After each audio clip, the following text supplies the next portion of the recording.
Welcome to the runniest game of all time, Run 2. Actually, that's not true. I think there's a Run 3, which would arguably be runnier than Run 2. But Run 2 is certainly runnier than Run 1. I think we can all agree on that. This is a game that should be familiar to all of you. This is a game that I think is close to the heart of many Gen Z, I guess, like, sort of 20-year-old, like, maybe, like, a bit younger, a bit older. I played this game a lot in, oh god, I think primary school probably was around when this game came out, but it was old reliable as well. Even in high school, I was like, in the computer science class, and I'm like, you know what? I could go for some Run 2 right now. I was never a huge fan of Run 1. I thought it was a bit too simplistic. I think the 3D geometry of Run 2 is what gives it a lot of charm. And I think, okay, Run 1 is 3D, but it doesn't feel as real when every plane is just a plane and not like, I mean, in this game they're all cuboids, right? Geometrically there's a big difference to how did I end up on level 1 again? Where is the bonus on this level? Is it in? Oh, what? I can go on the side. Oh, it's underneath? Oh, you need to have very good tech skill to find this bonus. I never would have found that in a million years. The joke is obviously that I did find it. But this game is iconic. I mean, you can't talk about Flash games without hearing about Run 2. I think it's impossible. It's one of the most noteworthy Flash games for what it did at the time, which was just be a platformer, be an endless scroller. It's fun for what it is, and it's kind of the perfect length for classroom gaming, because you can easily beat it in like the downtime after the lesson before the next class. So you get in and you complete all your work for the day, and you've got maybe 10 minutes on a lucky day. You can definitely beat Run 2 in that time, and if you can't beat Run 2 in that time, it's a skill issue. But the best part is, you will practice it. Like, Run 2 is not a game you go home to play. At least I don't think I ever have played this game from the comfort of my own home before today. It was very much a classroom deal, and the interesting thing is, when I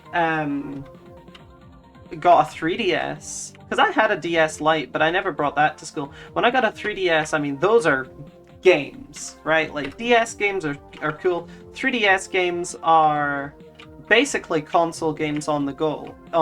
In fact, a lot of them were actually just console games on the go, such as, like, Xenoblade Chronicles on New 3DS. Okay, that was New 3DS, but still. You had a lot of that stuff. I used to bring Hyrule Warriors with me in between classes and stuff, and this was just before the Switch came out.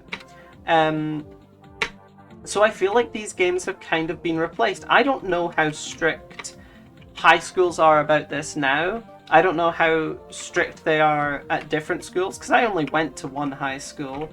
But certainly I was allowed to play it in between classes and stuff. That was never a problem. Obviously, you're not allowed to play 3DS during class, but I was never so bold to try, because for most of my lessons, I was actually engaged in the class. Like, I wasn't trying to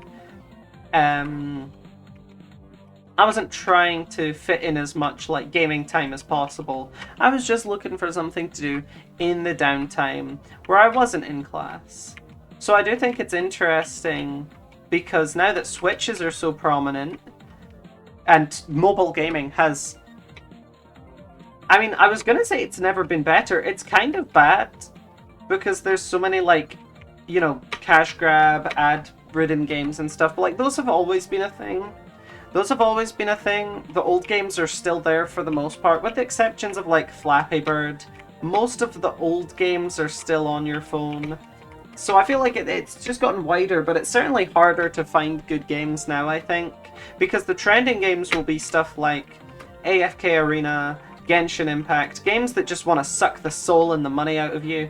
Where's Jetpack Joyride? I bet it's not trending on any app store. Like, it's still around, but you gotta look to find it. And I've fallen victim to this too. I don't do a lot of gaming on my phone. In fact, I don't have any games on my phone currently, other than I think I still have Magikarp Jump from when I recorded that video. But I don't play mobile games.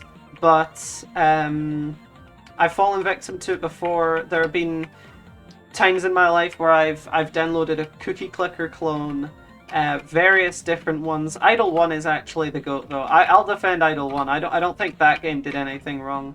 But, you know, games like... There used to be this Cookie Clicker clone on iPhone. I think it was just called Cookie Clicker, but it was not official. It was not an official Cookie Clicker game. And it was really bad, but it was the closest thing to Cookie Clicker that I had on the go. Not realizing, of course, that you can't just open Cookie Clicker on your phone. It's not a great experience. But you can open the website on your phone. You can just go on Safari. So that was a bit of an oversight. But to be honest, I think at this point I was still on iPod. So I wouldn't have had, like... I wouldn't have had, like, what's it called? A SIM card? I wouldn't have been able to access it on the go, I guess. So I don't know, I think that it's an interesting thought that games like these may have been replaced somewhat. There are more devices than ever in schools. There are more laptops and computers than ever in schools. I hope at least that kids are getting access to computers because they're so important, right? But it just happens that, like, I mean, first of all, this is a Flash game. I don't know if there's an HTML5 port, but if there's not, then they might not even be able to play it easily by just searching it up.